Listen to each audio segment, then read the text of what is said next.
Hello,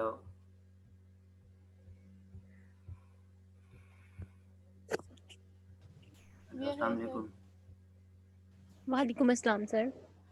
जी, क्या हाल चाल है आप लोग? हम ठीक हैं सर।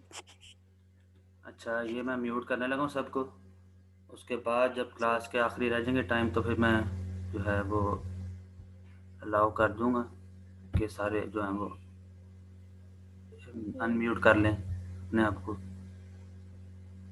अच्छा, ठीक है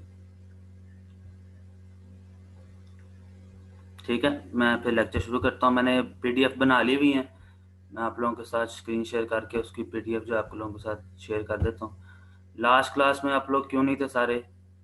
ये सिर्फ एक स्टूडेंट आया था, क्या चक्कर है?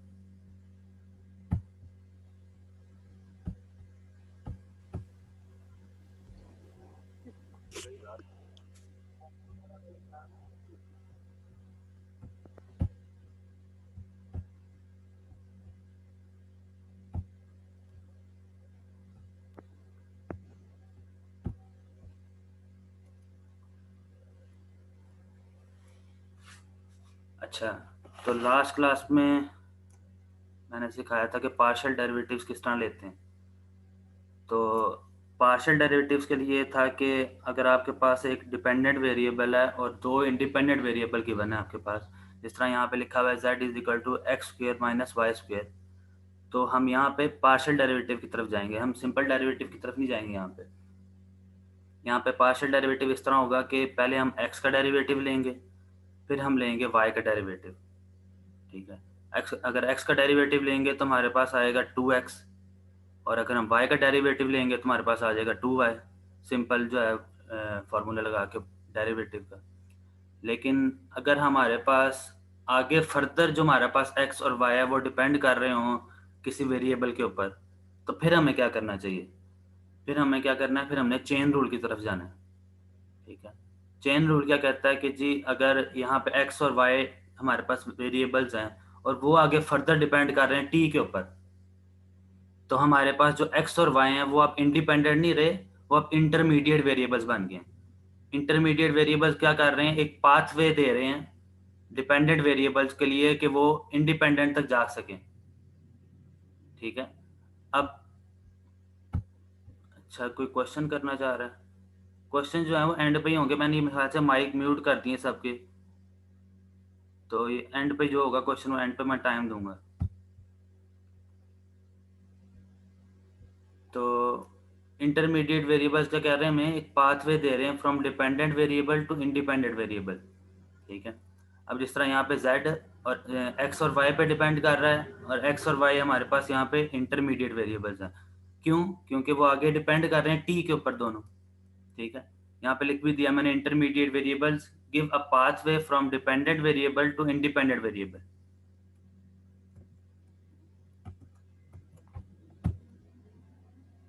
अच्छा, अब प्रॉपरली क्वेश्चंस के ऊपर आ जाते हैं। क्वेश्चंस क्या कह रहे हैं कि जी use chain rule to find, mics अपने अपने म्यूट कर लें जिनका मैंने नहीं किया हुआ। अच्छा, use chain rule to find partial z over partial t. Question number 1 है जी, ये सॉल्व करके आपको मैं बता रहा हूँ क्या जी। z जो है वो एक्स क्यूब और y प्लस 3x² और y क्यूब है, और आगे फर्दर जो है वो x डिपेंड कर रहा है t के ऊपर और y भी डिपेंड कर रहा है t के ऊपर। ठीक है, पार्शियल डेरिवेटिव कब लेना है? जब दो वेरिएबल्स हमारे पास आए, यानी z हमारा डिपेंड कर रहा हो x के ऊपर भी और y के ऊपर भी, तो तब हम पार्शियल डेरिवेटिव लेंगे। लेकिन अगर x जिस तरह हमारा डिपेंड कर रहा है सिर्फ एक वेरिएबल के ऊपर ही, t के ऊपर ही, तो खाली हम तब सिंपल डेरिवेटिव लेंगे। ठीक है, नीचे फॉर्मूला में भी शो होगा ये बात कि पार्शियल डेरिवेटिव तब ले रहा हूँ जब मैं x और y की बात कर रहा हूँ, लेकिन खाली जब x को मैं डेरिवेट कर रहा हूँ तो सिर्फ सिंपल डेरिवेटिव ले रहा हूँ मैं। अच्छा, पहले पार्शियल डेरिवेटिव की तरफ चलते हैं कि पार्शियल डेरिवेटिव अगर x का निकालें तो क्या आएगा। x के लिए अगर हम करेंगे तो पावर रूल अगर लगे तो पावर पहले आ जाती है, तो 3 और एक पावर में से कम हो जाता है, तो 3 पहले आ गया और एक पावर में से कम हो गया, तो 3x का स्क्वायर और y बच गया, y हमारे पास साथ रहेगा, और साथ फिर प्लस 3x का स्क्वायर। अब ये x का स्क्वायर मल्टीप्लाई होगा 3 के साथ, तो क्या बनेगा 6x और y का क्यूब एज इट इज। फिर अगर हम पार्शियल डेरिवेटिव लें z का पार्शियल डेरिवेटिव, फिर y का लें अगर पार्शियल डेरिवेटिव, तो अब x एज अ साथ रहा आपके, और y का डेरिवेटिव क्या हो गया 1, और फिर प्लस के साथ आ गया 3x का स्क्वायर और y का क्यूब, और y का क्यूब अब दोबारा पावर रूल की फॉर्म में आएगा, तो y का क्यूब में आपके पास क्या है, क्यूब 3 पावर की फॉर्म में, तो वो 3 के साथ पीछे मल्टीप्लाई होगा पावर रूल जब लग जाता है, तो 9, 3 3 जा 9 हो गया हमारे पास, और 9x का स्क्वायर और एक पावर में से कम हो गया हमारे पास, तो क्या बचा 9x का स्क्वायर और y का स्क्वायर। ठीक है, अब अगर आगे हमने लेना डेरिवेटिव x का t के अकॉर्डिंग, तो dx ओवर dt ले लिया, और यहाँ पे 4 एज अ कांस्टेंट आया, तो कांस्टेंट का डेरिवेटिव आपको पता 0 होगा, और फर्दर हमारे पास आ गया t का डेरिवेटिव क्या हो गया x के अकॉर्डिंग 2t, और जब y के लिए लेंगे हम तो पावर रूल दोबारा लगा, तो 3 पीछे जाके मल्टीप्लाई हुआ, तो 15t का स्क्वायर बन गया हमारे पास। अब सिंपली वैल्यूज को जो है वो प्लग करना है बस फॉर्मूले के अंदर। अब जब फॉर्मूले के अंदर हमने किया तो हमारे पास जो जो थी partial z over partial x के अंदर हमने वो जो पहली वैल्यू निकाली वो पुट की, फिर dx ओवर dt, फिर उसके बाद प्लस लगाया, फिर partial z over partial y, और simple derivative with respect to y और वाई टी के अकॉर्डिंग। ठीक है, इनको जब मल्टीप्लाई करेंगे तो हमारे पास आंसर आ जाएगा। बस यही है चेन रूल के अकॉर्डिंग करना। अभी हमने निकालना है यहाँ पे क्या था, partial z over partial T, ये हमने partial z over partial T निकाल लिया यहाँ पे। अगले की तरफ जाते हैं। अब वो कह रहा है कि जी partial z over partial S निकालो और partial z over partial T निकालो। अच्छा, अब यहाँ पे देख सकते हैं आपके जी जेड के लिए हमारे पास दो वेरिएबल्स हैं, एक्स और वाई पे डिपेंड कर रहा है वो, और फर्दर एक्स और वाई अब एक पे नहीं डिपेंड कर रहे, टी पे नहीं डिपेंड कर रहे, फर्दर वो दोनों एस और टी पे डिपेंड कर रहे। तो हमने क्या करना है, दोनों पे अब पार्शियल डेरिवेटिव लगेगा। पार्शियल डेरिवेटिव मैंने बताया कब लगना, जब दो दो की बात हो, दो वेरिएबल्स की। तो सिंपली अब हम पहले क्या कर रहे थे, यहाँ पे पिछले क्वेश्चन में ये D x over D T लिख रहे थे, अब हम D x over D T नहीं लिखेंगे, अब हम लिखेंगे partial x over partial S. ठीक है, अब हम पहले पहले का डेरिवेटिव लिया z का x के अकॉर्डिंग, मैंने सॉल्व करके नहीं बता रहा, सिंपल सिंपल बस। तो हमारे पास आया 12x का स्क्वायर y का 5, और फिर जब x s के अकॉर्डिंग लिया हमारे पास आया x के लिए, तो हमारे पास आया 6s का 6xt plus partial z over partial y लिया जब हमने, तो 20x का क्यूब y का 4 आ गया, और फिर जब y ओवर y s का लिया तो हमारे पास आया 6x का स्क्वायर और t का स्क्वायर। सिंपली इनको मल्टीप्लाई करेंगे तो हमारे पास आ गया आंसर, आ गया उसका। और इसी तरह जब हम आगे अकॉर्डिंग करेंगे टी के लिए, तो इसी तरह टी के लिए अब हम डिफ्रेंशिएट करेंगे। सिर्फ फर्क क्या आ जाएगा, ऊपर वाले में था हमारे पास partial x over partial s, अब हमारे पास आ जाएगा partial x over partial t. अब हम टी के लिए डिफ्रेंशिएट करेंगे, तो सिंपली ये भी कुछ भी नहीं मसला। अच्छा, अब वो कह रहा है कि जी निकालो डेरिवेटिव पार्शियल डब्ल्यू ओवर पार्शियल टी के लिए, लेकिन उसने एक वैल्यू दे दी है कि जी टी जो है वो इक्वल टू 0 है, यानी कि इसके ऊपर आपने डिफरेंशिएट करके बताना है कि जी क्या वैल्यू आ रही है। ठीक है, अब फॉर्मूला तो सेम रहा। ठीक है, अब यहाँ पे x is equal to cos of t है, ये फर्दर डिपेंड नहीं कर रहा दो वेरिएबल्स के ऊपर, तो D x over D T लगेगा। ये कॉन्सेप्ट समझ लेना आप लोगों ने। अच्छा, पार्शियल डब्ल्यू ओवर पार्शियल एक्स निकाला तो आ गया हमारे पास 2xy माइनस वाई का क्यूब। और जब हमने dx ओवर dt निकाला तो कॉस का डेरिवेटिव क्या आता है, माइनस साइन टी। और फिर जब हमने निकाला पार्शियल डब्ल्यू ओवर पार्शियल वाई तो हमारे पास आंसर आया एक्स का स्क्वायर माइनस 3xy स्क्वायर। और जब हमने निकाला वाई के लिए तो एक्सपोनेंट की फॉर्म में जब डेरिवेटिव होता है हमारे पास तो वो वैसे ही रहता है, ई रेस्ट पावर टी, तो वैसे ही रहा वो। आगे टी का जब हम डेरिवेटिव लेंगे फर्दर तो वो क्या बनेगा, 1 बन जाएगा। तो मैंने लिखा नहीं है। अच्छा, अब ये हमारे पास तो आ गया आंसर, लेकिन उसने क्या कि वैल्यूएट भी करके बताओ इसको टी इक्वल टू जीरो के लिए। ठीक है, टी इक्वल टू जीरो पे जब हमने वैल्यूएट किया तो क्या किया हमने, सिंपली जो अब 2xy है ना, तो x की हमारे पास वैल्यू क्या है, क्वेश्चन में गिवन है x is equal to cos of t. x की वैल्यू हमारे पास गिवन है कॉस ऑफ टी, तो कॉस ऑफ टी, टी कब क्या है, टी की हमारे पास वैल्यू है जीरो। जब हम t equal to zero put करेंगे तो कॉस ऑफ जीरो आपके पास क्या आता है, कॉस ऑफ जीरो होता है 1। तो 2 और साथ x की पावर में हम x के लिए हमारे पास आ गया 1।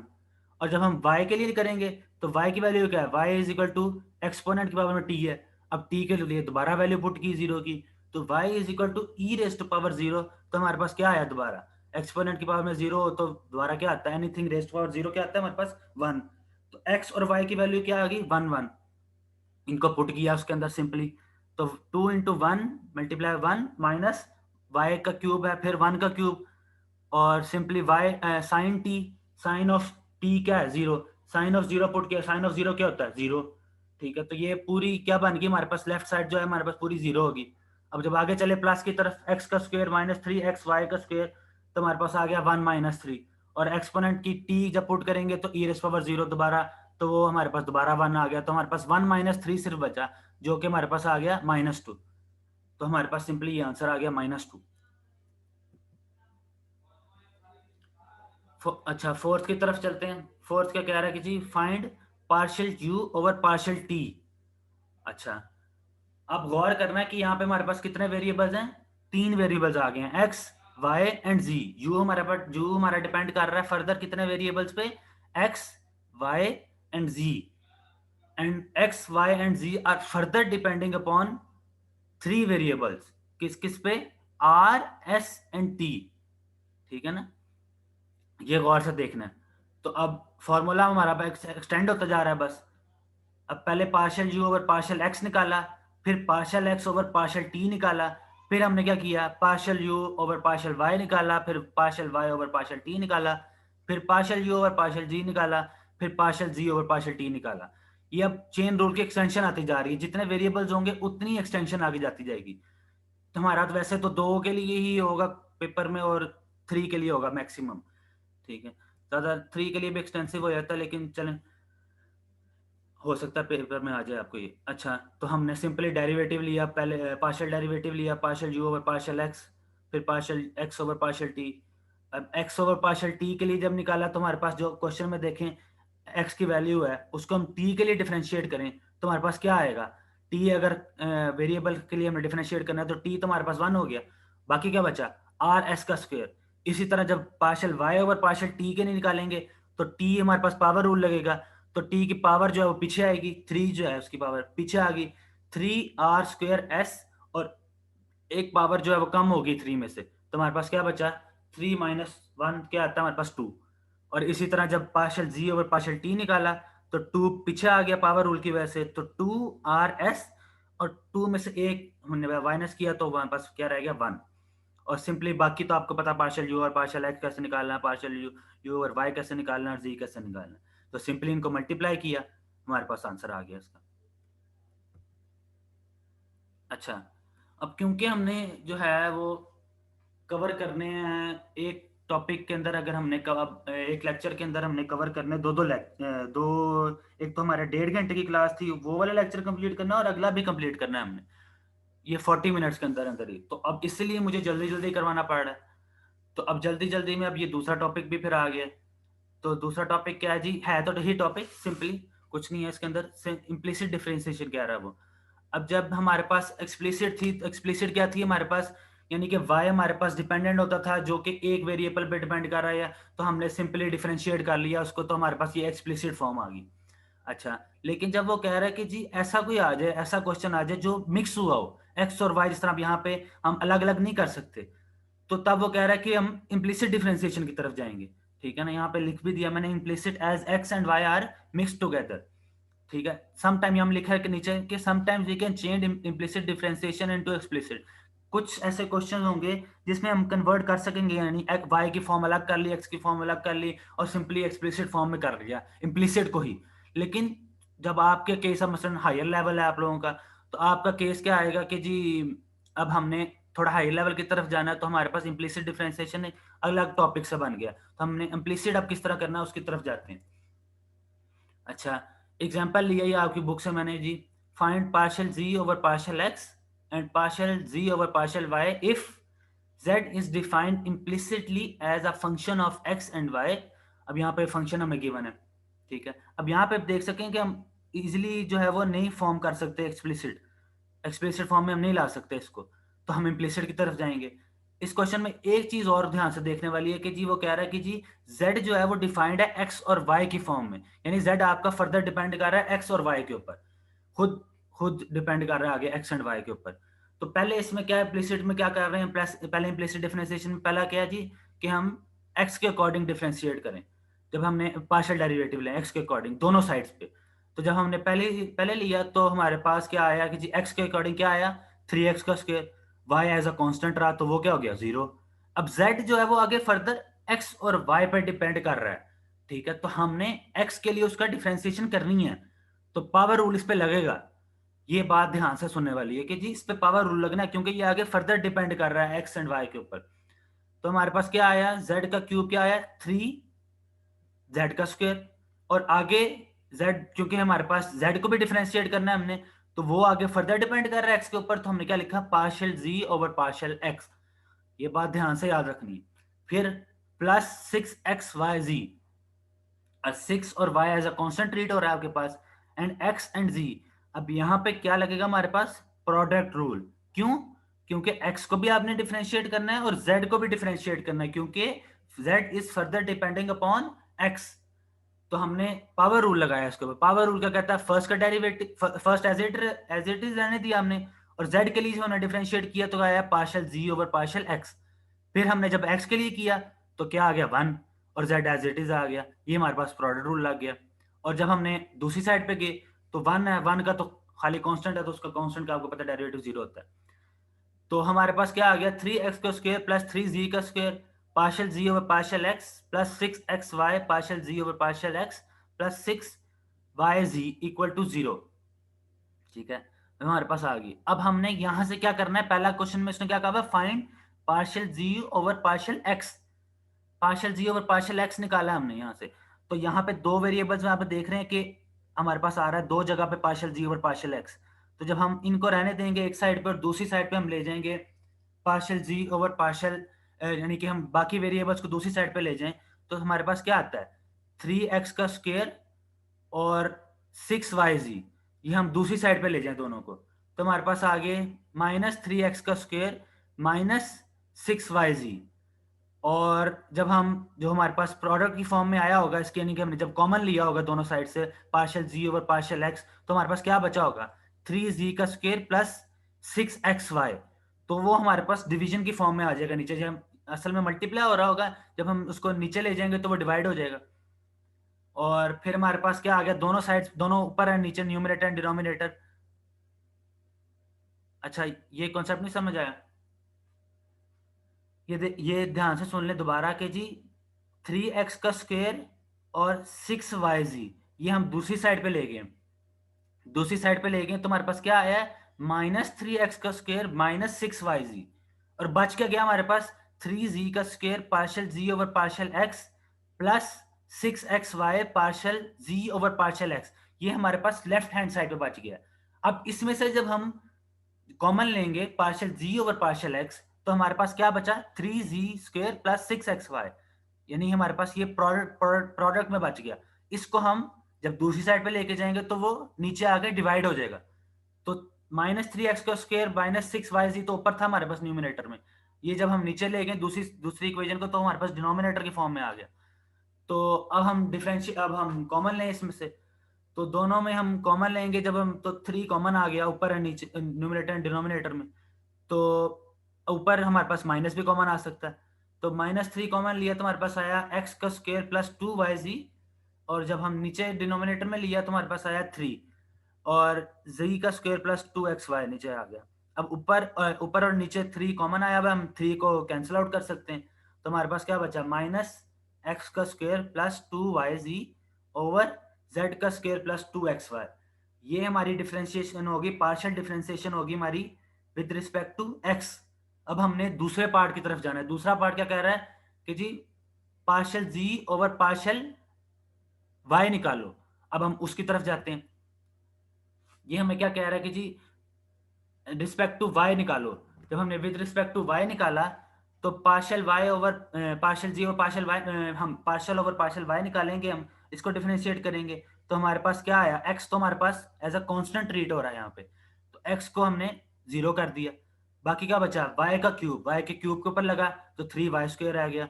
अब z आपको याद होगा कि फर्दर डिपेंड कर रहा था x और y के ऊपर। जब फर्दर डिपेंड कर रहा है वो x और y के ऊपर, तो y के लिए भी फिर हम डिफरेंशिएशन करेंगे उसकी। तो यहाँ पे प्रोडक्ट रूल लगा, पावर रूल लगा पहले उसके ऊपर, तो हमारे पास आ गया पहले 3z का स्क्वायर, फिर z डिपेंड कर रहा था y के ऊपर, तो हमने कहा कि जी partial y over partial z plus 6xyz। अब हम 6x यहाँ से कांस्टेंट है तो हम y निकाल सकते हैं उसको, और y और z के ऊपर दोबारा प्रोडक्ट रूल लग सकता है, तो प्रोडक्ट रूल लगाया जिसने पीछे लगाया अभी दोबारा, तो हमारे पास ये आ गया। और जब हम लेफ्ट साइड पे देखते हैं, राइट साइड पे देखते हैं तो 1 है, तो दोबारा उसकी डिफरेंशिएशन की तो 0 आ गया। अब सेम मेथड जो पीछे हुआ है वही सेम मेथड इधर भी हो रहा है। हमारे पास क्या है, दो चीजें, 3y का स्क्वायर और 6xz, ये हम लेके जा सकते हैं राइट हैंड साइड के ऊपर। तो राइट हैंड साइड के ऊपर जब लेके गए तो हमारे पास क्या आया, -3y का स्क्वायर -6xz। ठीक है, और दोबारा जब हमने कॉमन लिया partial y over partial z, तो हमारे पास क्या बचा, 3z का स्क्वायर प्लस 6xy, जो कि प्रोडक्ट हो रहा है उसके साथ। तो हमने उसको डिवीजन, जब हम दूसरी साइड पे लेके जाएंगे तो डिवाइड हो जाएगा उसके साथ। तो जब डिवाइड हो गया तो हमारे पास नीचे आ गया डिनोमिनेटर में 3z का स्क्वायर प्लस 6xy। अब यहां से दोबारा हम कॉमन ले सकते हैं, 3 ओवर न्यूमिनेटर में भी 3 आ सकता है कॉमन, और डिनोमिनेटर में भी 3 आ सकता है, जो कि कैंसिल आउट हो गए दोनों। ठीक है, जब कैंसिल आउट हो गए तो हमारे पास आया -y का square plus 2xy over z का स्क्वायर प्लस 2xy। अच्छा, ये आ गया हमारे पास partial y over partial z। ये हमारे पास यहाँ पे यही तो निकालने को कहा हुआ था उसने कि जी पहले निकालो partial z over partial x, फिर निकालो partial z over partial y through implicit differentiation. हमने थ्रू इम्प्लिसिट डिफरेंशिएशन की तरफ गए, इसकी तरफ। अच्छा, अब क्या आता है, उसने क्या कहा कि जी use implicit differentiation to find partial z over partial x and partial z over partial y। ठीक है, अब दोबारा इसके ऊपर ये सेम क्वेश्चन है सिर्फ, लेकिन क्या है, क्वेश्चन मैंने करके दिखाया ये एक्सरसाइज के अंदर से आपको। ठीक है, अब मैं क्विकली जाऊंगा इसकी तरफ। इसमें भी पहले आपने पार्शियल डेरिवेटिव निकाला विद रिस्पेक्ट टू एक्स और डिफरेंशिएट किया उसको दोनों साइड्स पे। तो अब यहाँ पे दूसरी साइड पे आप देख सकते हैं एक्स वाई और जी की फॉर्म में हमारे पास, तो 3y जो है हमारे पास बाहर निकल सकता है एज अ कांस्टेंट, और x और y हम एज अ प्रोडक्ट रूल ले सकते हैं इसके ऊपर। तो हम सिंपली इसको डिफरेंशिएट करेंगे, हमारे पास आएगा पार्शियल जी और पार्शियल एक्स निकलेगा यहाँ से। अब ये देख लें जो मैं आपको समझाना चाह रहा था जी चीज के जी, हम पार्शियल जी और पार्शियल एक्स यहाँ पे दोनों साइड्स पे कहाँ कहाँ है, वो हम एक साइड पे ले गए और दूसरी साइड पे जो हमारे पास वैल्यूज है हम दूसरी साइड पे ले गए। अब यहाँ पे हमारे पास पार्शियल जी और पार्शियल एक्स प्रोडक्ट की फॉर्म में, तो जब प्रोडक्ट की फॉर्म में है तो हम नीचे जब दूसरी साइड पे लेके जाएंगे तो वो डिनोमिनेटर में आ जाएगा हमारे पास, तो 2z माइनस 3xy हमारे पास आ गया डिनोमिनेटर में।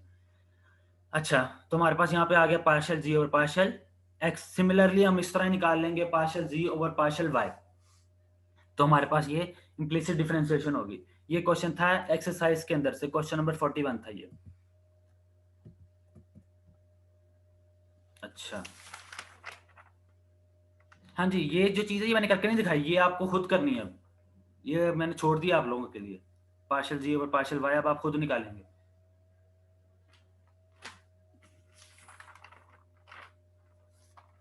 अच्छा, अब मैं आता हूं आगे।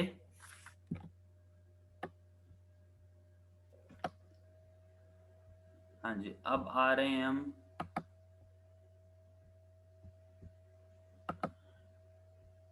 डायरेक्शनल डेरिवेटिव्स की तरफ आ रहे हैं हम।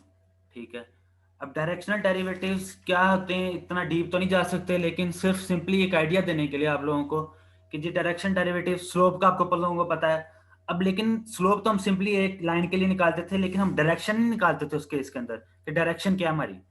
अब हम यहाँ पे अगर डायरेक्शन भी निकालें स्लोप की, किस डायरेक्शन के अंदर चेंज आ रहा है, तो तब हम कहते हैं कि जी डायरेक्शनल डेरिवेटिव की तरफ जाओ। अब वो कह रहा है कि जी फाइंड द डायरेक्शनल डेरिवेटिव, इसको इस तरह रिप्रेजेंट करते हैं D u f of x y if f of x y is equal to x का cube minus 3xy plus 4y square. U हमारे पास एक यूनिट वेक्टर है, डायरेक्शन उसने हमें दे दी, एंगल दे दिया हमें कि जी पाई/6 है आपका एंगल। वो कह रहा है कि डायरेक्शनल डेरिवेटिव 1 और 2 पॉइंट के ऊपर क्या है। अच्छा, पहले डायरेक्शनल डेरिवेटिव का फॉर्मूला मैंने लिख दिया आप लोगों के लिए। पहले partial derivative with respect to x multiply by cos of theta plus partial derivative with respect to y और साइन ऑफ थीटा। अब पार्शियल डेरिवेटिव अब आपको सिखा दिए, बार बार मुझे सिखाने की जरूरत नहीं। पार्शियल डेरिवेटिव एक्स के लिए निकल लेंगे तो हम आएगा 3x का स्क्वायर माइनस 3y, और जब partial derivative with respect to y लेंगे तो माइनस 3x प्लस 8y आ गया। और जब हम कॉस के लिए ले रहे हैं तो कॉस, अब हमारे पास एंगल क्या गिवन है, पाई/6, तो कॉस ऑफ पाई/6 हमारे पास क्या आया, √3/2। और साइन पाई/6 क्या आया हमारे पास, 1/2। तो जो हमारे पास पार्शियल एक्स की वैल्यू है उसको मल्टीप्लाई किया हमने कॉस ऑफ पाई/6 के साथ, और जब हमारे पास पार्शियल वाई के लिए जो हमारे पास वैल्यू आई थी उसको मल्टीप्लाई किया हमने साइन ऑफ पाई/6 के साथ, तो हमारे पास आया 1/2। इसको मल्टीप्लाई कर दिया हमने 1/2 के साथ। अब हमारे पास यहां से देख सकते हैं हम इक्वेशन के अंदर कि जी 1/2 कॉमन आ सकता है। यहाँ पे 1/2 हमने कॉमन निकाल लिया। सिंपली क्या बचा हमारे पास, पहली वाली में √3 बच गया, और √3 को हमने मल्टीप्लाई कर दिया 3x का स्क्वायर माइनस 3y के साथ, और 1 को हमने मल्टीप्लाई दूसरी साइड पे अगर हम देखें तो 1 बच गया सिर्फ हमारे पास, तो 1 को मल्टीप्लाई किया सिंपली -3x प्लस 8y। तो हमारे पास यहाँ पे डायरेक्शनल डेरिवेटिव आ गया है। लेकिन अब हमने किसके लिए निकालना है, what is directional derivative eight point 1 और 2 के लिए निकालना है हमने। तो सिंपली जो x की वैल्यू है वो हमारे पास क्या है 1, और y की वैल्यू क्या है 2। तो y x एंड y की वैल्यू जब हम पुट करेंगे तो हमारे पास सिंपली डायरेक्शनल डेरिवेटिव आ जाएगा 1 और 2 पॉइंट के ऊपर। अब वो कह रहा है कि जी find the directional derivative of function at the point 2 - 1 in the direction of the vector. अब यहाँ पे उसने एंगल नहीं दिया हमें, वेक्टर दे दिया हमें। वेक्टर की डायरेक्शन के अलॉन्ग हमने निकालना है। तो वेक्टर का आपको पता कि जी हमें फिर अगर डायरेक्शन निकालने तो यूनिट वेक्टर की तरफ जाना पड़ेगा। यूनिट वेक्टर के लिए आपको पता फॉर्मूला, सिंपली वेक्टर होता है और डिवाइडेड बाय उसकी मैग्नीट्यूड होता है। मैग्नीट्यूड किस तरह निकालते हैं, अंडर रूट लेते हैं और जो वैल्यूज होती हैं वेक्टर की उसका स्क्वायर ले लेते हैं अंदर। तो 2i प्लस 5j है तो वेक्टर हमारे पास, तो 2 का स्क्वायर प्लस 5 का स्क्वायर क्या हमारे पास आ गया, √29। √29 आया अब हमारे पास। तो इसको हमने इसके अंदर मैग्नीट्यूड के तौर पे पुट किया जब फॉर्मूले के अंदर, तो हमारे पास वेक्टर क्या था 2i प्लस 5j, और मैग्नीट्यूड हमारे पास क्या आया √29। तो हमने सिंपली उसकी वैल्यू लिख दी यहाँ पे नीचे। अच्छा, अब वो कह रहा है कि जी इसका आगे आगे की तरफ चलें आप। तो अब वो कह रहा है कि जी पार्शियल डेरिवेटिव जब हमने निकाले हैं तो अब वो डायरेक्शनल डेरिवेटिव के तौर पे फॉर्मूले के अंदर पुट करके हमें रिप्रेजेंट करो। अच्छा, डायरेक्शनल डेरिवेटिव के लिए अब वो हम क्या करेंगे, पहले partial derivative with respect to x, फिर partial derivative with respect to y. जो हमारे पास आंसर आए होंगे उनको हमने लिख दिया यहाँ पे, लेकिन हमने क्या किया है 2 और -1 के लिए निकालना है। 2 और -1 की अब सिंपली x की हमारे पास वैल्यू है 2 और y की वैल्यू हमारे पास -1। उनको हमने डायरेक्शनल डेरिवेटिव के अंदर पुट किया तो हमारे पास आया -4i प्लस 8j। और इसको जब हमने मल्टीप्लाई किया है हमारे पास, क्योंकि हमने एंगल निकालना है कि किस एंगल के अकॉर्डिंग हमारे पास हो रही है डिफरेंशिएशन, तो हमने मल्टीप्लाई कर दिया इसको u के साथ जो हमारे पास यूनिट वेक्टर आया हुआ था डायरेक्शन निकालने के लिए।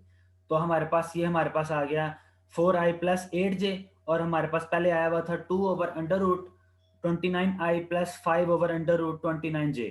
अब i की वैल्यू जब i के साथ मल्टीप्लाई होगी तो i डॉट i आपको पता 1 होता है, और j डॉट j आपको पता है 1 होता है। तो i डॉट i हमारे पास जो आया 4 × 2 और √29 नीचे आ गया, प्लस 8 × 5 और हमारे पास आ गया √29 नीचे। तो दोनों को ऐड किया हमारे पास आ गया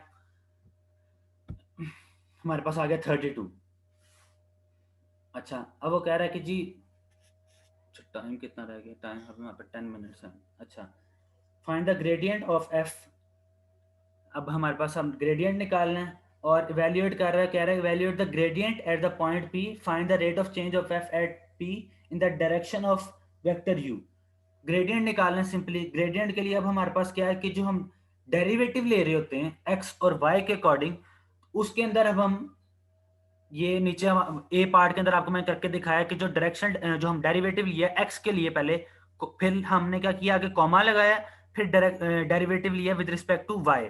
अब पहले की तरह हम नहीं कर रहे कि जो हम पीछे कर रहे होते थे यहाँ पे कि जी एफ ऑफ, पहले क्वेश्चन के एग्जांपल 2 मैंने लिखी हुई है, f of x of y cos of theta, फिर वाई फिर साइन ऑफ थीटा, प्लस नहीं कर रहे बीच के अंदर। अब हम यहाँ पे सिंपली पहले partial derivative with respect to x ले रहे हैं, फिर कॉमा लगा रहे हैं, फिर partial derivative with respect to y ले रहे हैं।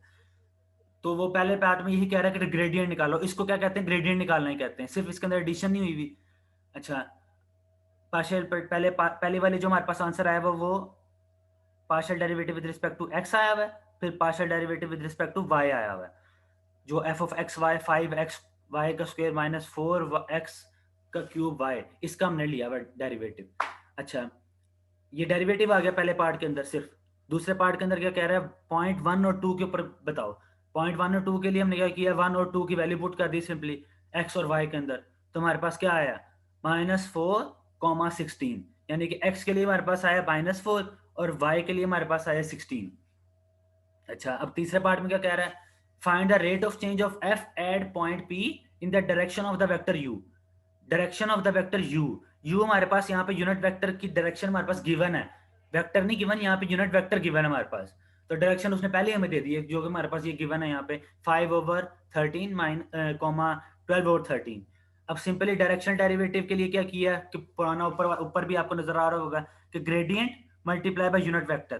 तो ग्रेडियंट का हमारे पास क्या आया हुआ था answer? -416 multiply by unit vector. दोनों को मल्टीप्लाई किया, आई को आई के साथ, जे को जे के साथ। आई हमारे पास यहाँ पे 4 और आई दूसरी साइड पे हमारे पास 5/13 है, दोनों को मल्टीप्लाई किया यहाँ पे, और सिंपली इस तरह जे को मल्टीप्लाई किया, ऐड किया, हमारे पास 172/13 आ गया। अच्छा, अब आगे क्या कह रहा है? Find the directional derivative. 3 minutes हैं, उसके बाद मैंने आपसे क्वेश्चंस भी लेने हैं। Find the directional derivative at the given point in the direction of a vector v. अच्छा, ये मैंने एक्सरसाइज से क्वेश्चन लिया, एक्सरसाइज से क्वेश्चन है ये 12। सिंपली दोबारा क्या किया? डायरेक्शनल डेरिवेटिव निकाला। लॉग का आपको पता है फॉर्मूला होता है, लॉग का अब हम पहले ले रहे हैं एक्स के अकॉर्डिंग, तो लॉग का डेरिवेटिव क्या होता है? 1/, की फॉर्म में आ जाती है जो भी चीज होती है। तो लॉग यहाँ पे हमारे पास क्या है? X square plus y square. तो पहले इसका लिया डेरिवेटिव, तो 1/x का स्क्वायर प्लस वाई का स्क्वायर आ गया। फिर फर्दर हम क्या करते होते हैं? डेरिवेटिव लेते होते हैं जो अंदर वाली चीज होती है लॉग की। लॉग के अंदर क्या? X square plus y square. हम डेरिवेटिव किसका ले रहे हैं? पहले एक्स का। तो हमारे पास क्या आया? 2x। फिर y के लिए जब हम कर रहे हैं तो 1/x का स्क्वायर प्लस वाई का स्क्वायर दोबारा आया। फिर y के स्क्वायर के लिए डेरिवेट किया आपने, तो क्या आ गया? 2y। ये हमारे पास आ गई डिफरेंशिएशन। अब वो कह रहा है पॉइंट्स के लिए निकालो 2 और 1 के लिए, तो 2 और 1 सिंपली पुट कर दिया उसके अंदर, एक्स और वाई की वैल्यूज के अंदर। यहाँ पे पहले वैल्यू है वाई एक्स की और फिर वाई की वैल्यू है, तो 2 पहले एक्स की है, फिर वाई जो है 1 की है। दोनों को पुट किया तो हमारे पास आया 4/5, 2/5। ठीक है, ये ग्रेडियंट निकाल लिया हमने। उसके बाद वो कह रहा है unit vector in the direction भी निकाल ली। Unit vector in direction v is equal to 1, -1 and 2। ठीक है, अब हमने यहाँ पे यूनिट वेक्टर निकालना है पहले इन डायरेक्शन, डायरेक्शन भी दे दिया उसने हमें। तो हमारे पास क्या है? पहले हमने मैग्नीट्यूड, हमारे पास जो वेक्टर होता है हमारे पास क्या है? माइनस, यानी कि -i और 2j बनेगा वेक्टर हमारे पास। यानी कि पहले जो चीज है हमारे पास -i, उसको हमने क्या कह दिया कि ये हमारे पास i की वेरिएबल के साथ है, और 2 जो है हमारे पास j के लिए है। तो हमारे पास क्या आया? -i + 2j। इसको मैंने लिखा नहीं हुआ लेकिन आपको समझ आ गया होगा यूनिट वेक्टर किस तरह निकालते हैं। तो -i + 2j ऊपर है और नीचे जो है वो हमने मैग्नीट्यूड निकाला हुआ है। तो हमारे पास क्या आया? -i ओवर, यानी कि जो हमारे पास -1 है ओवर 1 का स्क्वायर प्लस 2 का स्क्वायर, तो हमारे पास क्या आया? √5। और जब 2 के लिए हमने किया तो 2/5 आ गया। तो ये हमारे पास यूनिट वेक्टर आ गया पहला। जो पहला कह रहा हूँ यूनिट वेक्टर आ गया। उसके लिए बाद में हमने क्या कहा हुआ उसने क्वेश्चन में? Find the direction derivative. Direction derivative दोबारा अब हमने निकाला, जो हमारे पास फॉर्मूला है कि पहले ग्रेडियंट फिर उसके साथ मल्टीप्लाई किया यूनिट वेक्टर को। तो ग्रेडियंट आपके पास आया हुआ 4/5 × 2/5, और फिर उसको मल्टीप्लाई किया हमने यूनिट वेक्टर के साथ। तो तो आई की वेरिएबल आई के साथ मल्टीप्लाई होगा और जे का जे के साथ होगा, और साथ आपको पता है एडिशन हो जाती होती है। तो एडिशन की तो हमारे पास -5/√5 प्लस 4/5/√5, तो दोनों के हमारे पास सब्ट्रैक्ट करेंगे तो हमारे पास आंसर आ गया 0। ठीक है, तो होपफुली टाइम भी पूरा हो गया। तो अब आता हूँ मैं, अगर किसी के कोई क्वेश्चंस हैं तो उसकी तरफ मैं आता हूँ। एक सेकेंड, ये किस तरह करनी है? अच्छा, स्क्रीन शेयरिंग बंद करूँ मैं? Stop share.